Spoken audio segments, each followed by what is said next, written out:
The minimum wage decision is in less than an hour now. The Fair Work Commission will hand down this yearly decision. The business want a 2% wage rise. Unions want about 5%. Is somewhere in the middle about right, David Littleproud? Yeah, I think where the Fair Work Commission gets to will be about right. They have to take the totality of the economy. And I think while there's amber claims both sides, they need to understand what's being flooded into this economy, the extra spending this government has put into it, plus the temporary measures that have been put in place, not just by the federal government, but by state governments around the country that are up for election, trying to give sweeteners.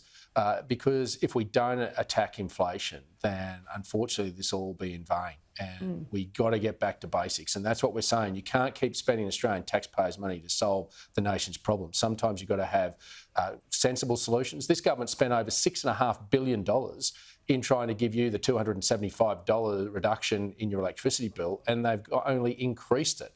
So this is about making sure we get inflation under control, and the Fair Work Commission plays an important role in this, and they should be left to make that decision and that determination with independence.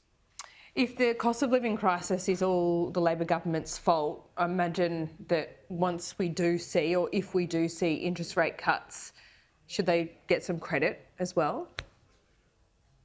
Well, you've got a higher interest rate for longer because of the money that they pumped into the economy. That's the stark reality of what they've done.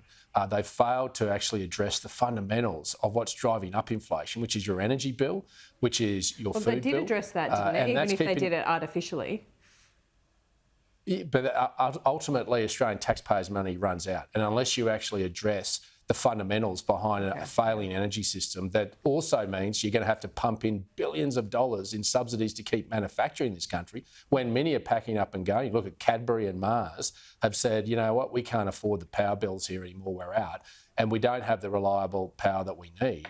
Then if you don't address baseload power with an affordable solution, and you go down an all renewables approach, then fundamentally you haven't shifted anything, and you're going to have to continually to fundamentally put money in to manufacturing to keep it here, which ultimately runs out because Australian taxpayers' wallets only can go so far. David, always good to talk to you. We'll see you next week. Thanks for having me.